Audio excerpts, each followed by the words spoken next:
खेत में काम कर रहे हैं, लड़कियां कुएं से पानी भर रही हैं। बहुत ही सुहाना मंजर है। फिर इंसान ने अपनी जरूरतों के लिए दरख्तों को काटना शुरू किया। जंगल वीरान हो गए।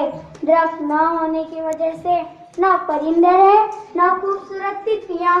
दरख्तों का खात्मा हुआ तो बारिश भी नहीं हुई, साली शुरू हुई, जानवर मर गए।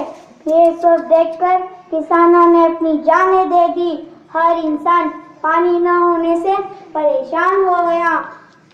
इसके बाद इंसान को एहसास हो गया कि दरख्तों की अहमियत क्या है, दरख्त लगाने चाहिए। फिर उसने पौधे लगाने शुरू किए।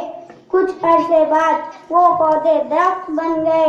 बारिश हुई, नदी नाले कुएं सब भर गए।